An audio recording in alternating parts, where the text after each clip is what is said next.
Hello hello सरहरू, हामी अहिले यसो झरनामा जाँदैछौँ होइन। यस्तो हल्का रमाइलो, आज बिदाको दिन यसो रमाइलो गरौँ भनेर। यहाँ चाहिँ राम्रो झरना रहेछ भन्ने कुरा हामीले सुन्नमा आएको छ। अब जाम, अब हामी ठ्याक्कै बाटो त हामीलाई एकदम थाहा छैन, तर अब यहाँ हामी हिँडिरहेछौँ भन्ने हामीलाई लागिरहेछ, रमाइलो हुन्छ होला। अब झरना चाहिँ एकदमै कल कल कल कल कल कल कल कल बगेको छ अरे माथिबाट। अन्त केही भन्न छ सरहरूलाई?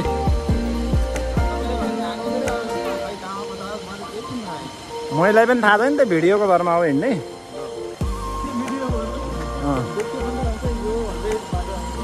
हो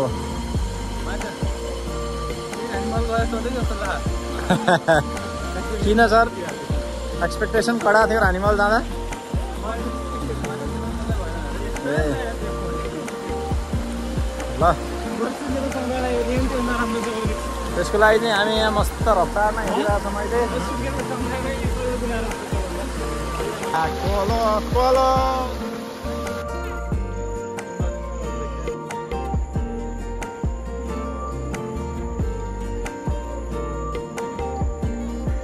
यस्तै जुत्ता लागेर खत्तम बर्बाद बनायो बाटो। फेरि यस्तो छ कि होइन, ए गाह्रो छ साह्रै, जुकाले बर्बाद बनायो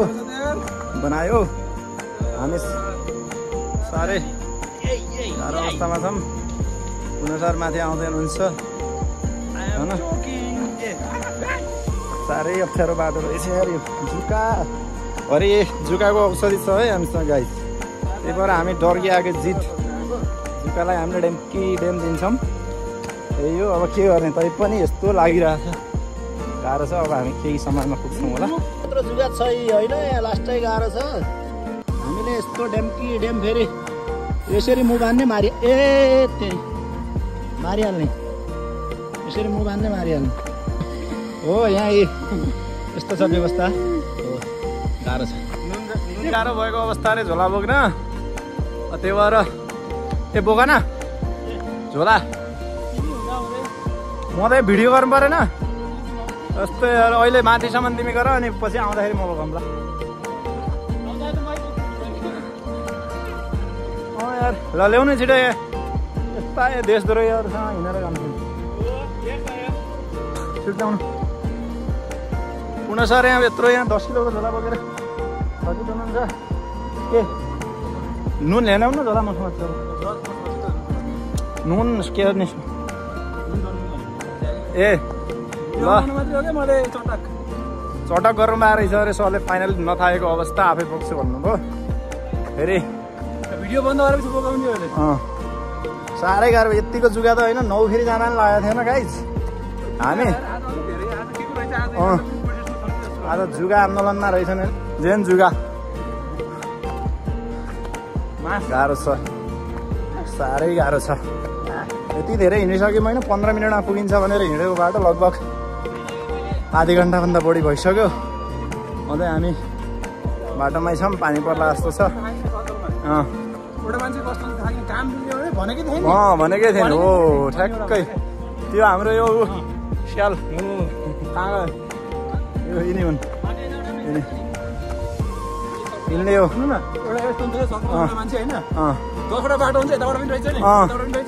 लास्टमा आइसकेपछि फेरि यस्तो गाह्रो छ। त्यो त हुनै पर्यो।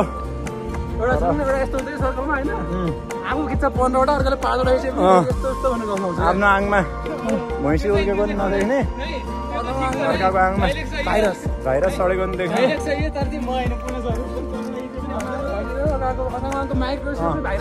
हेर्छन् यस्ता हुन्छन् कोही। जब एउटा नुन बोक्न नसकेर मलाई दिएको छ नि, यस्ता अल्छीहरू किन आउने? ट्रेकिङ आउने अरे अझ उखेर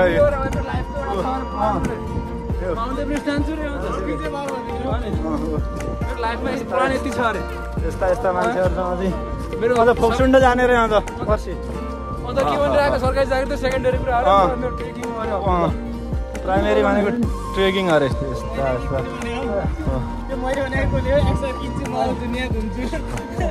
त्यो त 1 सालले घुमाइहाल्छ नि समस्या छैन नि त्यसमा यहाँ जुकाले पो टेन्सन दिएर हो त यस्तै हो नि त 4-5वटा जुका शरीरमा जुका नफाले भयो त जुकाले उडाएर पुऱ्याइदिन्थ्यो होला होइन माथिसम्म बोकेरै गाह्रो छ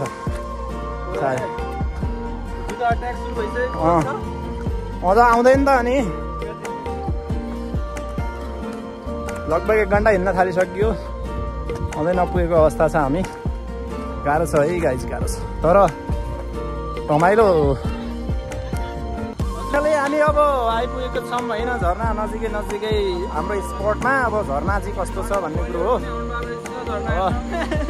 अगाडिको सानो नानीहरू पनि आउनु भयो रहेछ झरना हेर्नलाई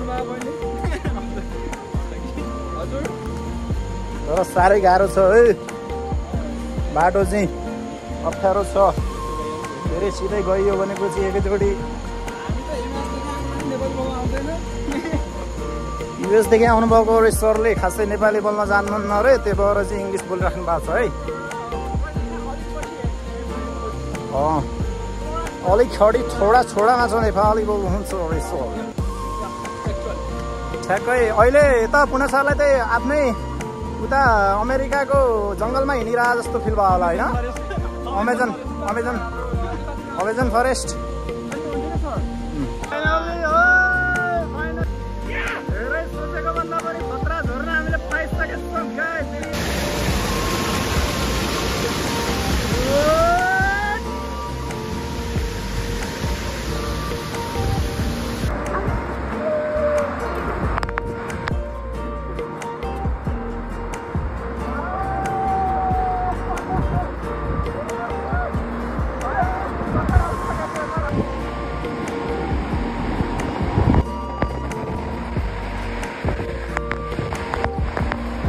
झरनाको रमाइलो लिइसकेपछि हामी थकित पारामा झोला बोकेर आफ्नो बाटो लागिरहेका छौँ अब केही समयमा हामी पुग्नेछौँ हाम्रो प्यारो नौमुले बजारमा हामी पुग्नेछौँ त्यसपछि हामी यो चिसो भएको कपडा चेन्ज गरेर थपक्क सुत्नेछौँ होला अष्टै थकाइ लाग्यो के हो रमाइलो चाहिँ भयो होइन गजब पारामा टोलीहरू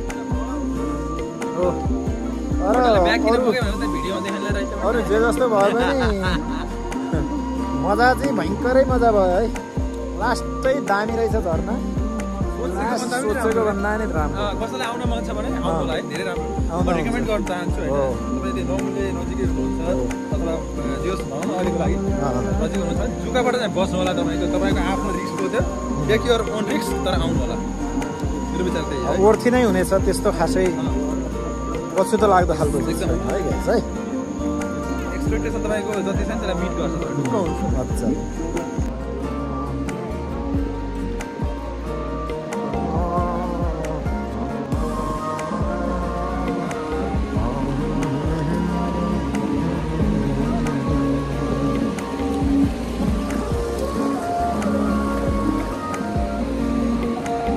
नौमुले राम्रै छ है ठाउँ टक्क तल खोला छ टक्क साइडमा खोलाको साइडमा टक्क बजार छ है टक्क माथि डाँडा काँडा छ होइन वारी हामी छौँ त्यसै राम्रो छ नि एकदम पारी जान्छौँ अनि